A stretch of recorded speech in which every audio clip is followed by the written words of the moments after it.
Olá a todos, vamos tratar hoje de um assunto muito sério, esse aqui, ó, o que é marxismo cultural e guerra espiritual. Então são dois conceitos que na verdade são sinônimos, né? Os autores usam esses conceitos para identificar o tipo de revolução que a gente está vivendo aí, que é o marxismo cultural, a revolução através da cultura. Esse termo marxismo cultural aí, ou revolução socialista através da cultura, é também chamado por alguns autores, como esse autor que está aí, o Peter Griffith aí, ele chama também de guerra espiritual ou guerra cultural. Ou seja, é o bem contra o mal, né? É como se fosse a, o capitalismo lutando contra o ateísmo ou contra o materialismo. Então não se trata de uma guerra de espíritos assim, ou, não é uma guerra kardecista ou espiritualista, não é o bem contra o mal assim, tipo brigando contra o Satanás ou uma guerra religiosa, né? Não é uma jihad aquela como os muçulmanos têm lá. Ela não é protestante contra católico, nem muçulmano contra judeu, nem luterano contra budista, nada disso. Eles usam essa terminologia aí por ser um conflito assim abstrato, invisível, imaterial, é metafísico, né? É um conflito ideológico, mais de ideias, mas que interfere em tudo, na vida, na economia, na moral das pessoas, que são os conservadores aí, os capitalistas, contra os socialistas, que são os comunistas, socialistas, esquerdistas, progressistas, como queiram.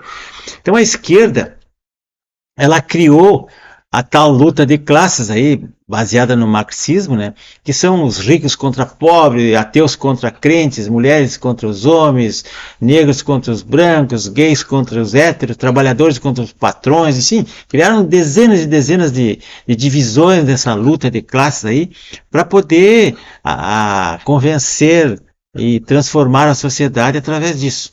E assim por diante. E pouca gente entende isso porque é uma coisa muito complexa, que engloba várias ciências, estudos de sociologia, psicologia, política, geopolítica, filosofia, história, principalmente teologia, que é as religiões, né?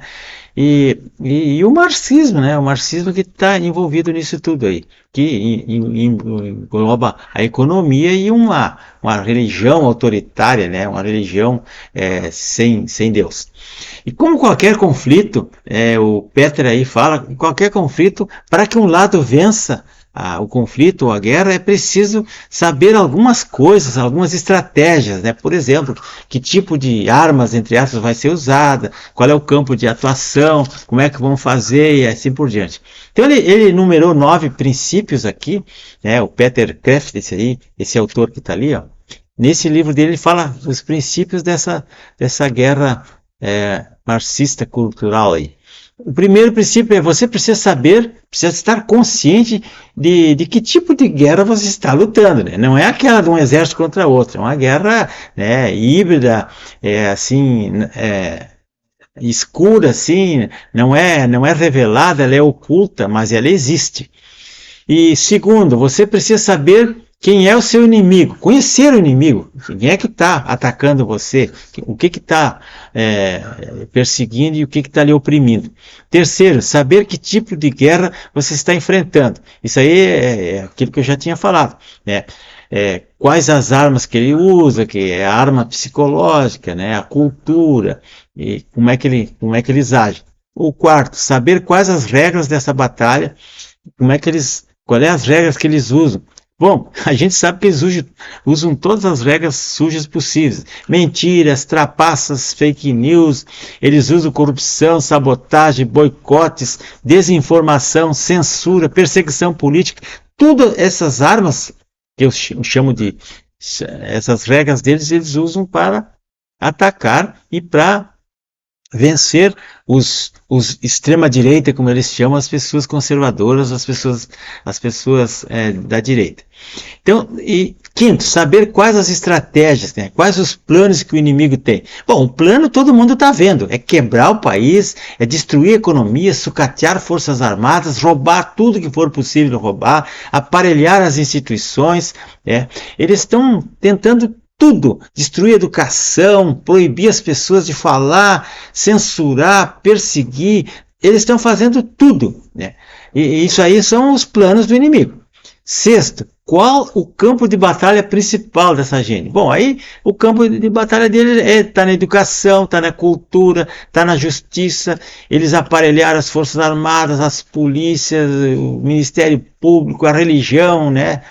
E principalmente as mídias, né? As mídias pagas aí, os jornais, revistas, televisão, e os partidos e a burocracia estatal. Como eles aparelharam o Estado, todos aqueles burocratas lá, não viu? O Bolsonaro foi citado na UTI, entubado, cheio de sonda, e o oficial de justiça, a oficial de justiça lá do SF foi lá e entrou porta dentro, né, para contaminar tudo e pegar a assinatura dele na intimação lá da justiça. Isso é um absurdo. Só no Bostilo acontece uma coisa dessa. Sétimo, quais as armas que são usadas para enfrentar? Bom, eu já falei, eles usam tudo que é possível.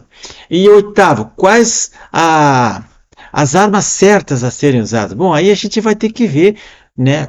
As pessoas que vão enfrentar essa gente têm que saber contrapor todas essas coisas que eu falei aí, né?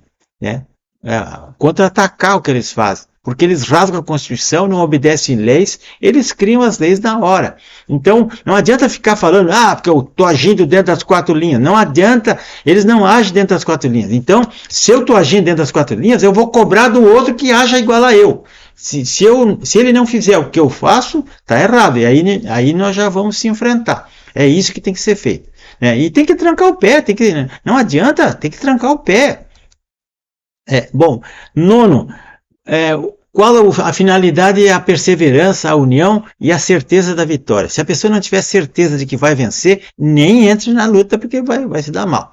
Então é o bem contra o mal, e a pessoa tem que estar bem ancorada nos seus princípios, na sua razão, no seu direito, e saber que vai vencer. Mas tem que ter união, né? Não pode largar a mão por exemplo, agora, caçaram deputados nossos aí da direita, como a Carla Zambelli, foi caçada absurdamente, e se o Congresso não engrossar, ela vai ser banida da vida pública, né? E foi uma deputada muito atuante, assim como outros que tem lá que são atuantes, mas eles são diuturnamente perseguidos. Tá, meus amigos, então vou deixar esses livros aí para vocês, ó, Guerra Cultural, do Peter, vou deixar o George Orwell aí, esse livro aí, Fascismo e Democracia, é um livrinho maravilhoso, não está mais de graça no Google, agora vou ter que comprar. Esses livros que tratam dessas matérias, a esquerda bloqueou tudo, não se vê mais em lugar nenhum, não se pode baixar. Eu baixei porque há muitos anos eu venho militando nessa área aí, e eu tenho esse livro, tudo que apareceu eu baixei, arquivei, tenho até livros como esse aqui do George Orwell, ó, 1984, já fiz vários vídeos disso, que é um verdadeiro manual contra a Revolução. Esse aqui, A Revolução dos Bichos, também, de George Orwell. Tem vários livros que eu tenho e já indiquei em outros vídeos. E deixo para vocês também aí, ó, tem lá no YouTube um documentário, um filme gratuito, dublado, maravilhoso, do Yuri Bezmenov. Chama-se A Subversão Ideológica e a Guerra Cultural. Está bem dentro desse tema que eu enfoquei aqui. É um vídeo, um filme longo assim, mas é muito interessante, pessoal. E outra coisa, por que eu botei aí na capa? Vejam, essa capa, ela é emblemática, ela é um símbolo, essa capa aí. Ela é icônica. Tem uma senhora presa, uma velhinha presa, e tem a história do batom, aquele ali.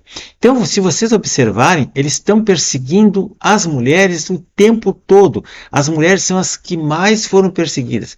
Senhorinhas que não sabem subir de rapel, não tinham armas, não quebraram nada, os vídeos desapareceram, não provam que elas nem estavam lá, mas elas foram condenadas a 14, 17 anos de prisão, porque destruir o parlamento, destruir o STF, mas quem estava destruindo o STF estava com a camisa do CPX, a camisa lá eram gente disfarçada lá, que estavam mascarados, quebrando tudo. E quando os patriotas chegaram lá, já estava tudo destruído, mas aí eles levaram a culpa, né? Então, eles atacam as mulheres, sabe por quê? Porque as mulheres, elas são o esteio da família, elas são a base de tudo. Então, atacando as mulheres, eles destroem a família e aterrorizam todo mundo, os filhos, os irmãos, o marido, os netos, todo mundo. E destruindo as mulheres, destrói o país, porque quem forma a família são elas, e a sociedade, a base da sociedade, a célula máter da sociedade é a família. Então, a esquerda destruindo a família já está... Bom, eles conseguiram silenciar o país inteiro, prendendo ali centenas de mulheres. Centenas de mulheres que muitas coitadas não fizeram nada. Como é o caso da Débora aí. A Débora, só porque usou um batom lá, fez um ato político ali, ela fez um ato simbólico, escreveu uma frase com um batom na estátua lá no dia, e aí ela levou toda a culpa de todo mundo, né? Ela e outras mulheres ali, ela foi perseguida pelos jornalistas que são os X9 do STF e trabalham para o regime. Eles, no instante, documentaram tudo, filmaram ela escrevendo com batom, botaram toda a culpa em cima dela, né? Fizeram uma grande injustiça, mas aquilo ali, por trás disso, tem um movimento muito grande que 99,9% das pessoas não percebem o que está acontecendo. Ou nunca leram esses livros que eu cansei de indicar, então continuo indicando aí. Tá, meus amigos, então peço a todos que, se puderem se inscrever, se inscrevam, não custa nada, aperta o botãozinho ali, ou curte, ou compartilha, para que as pessoas possam ver esses livros aí, o YouTube dê relevância a esse assunto aí, né, pessoal? Que as pessoas possam se inteirar, porque a situação está muito grave e nós temos que cada vez mais nos antenar para isso aí. Muito obrigado, um abraço em todos.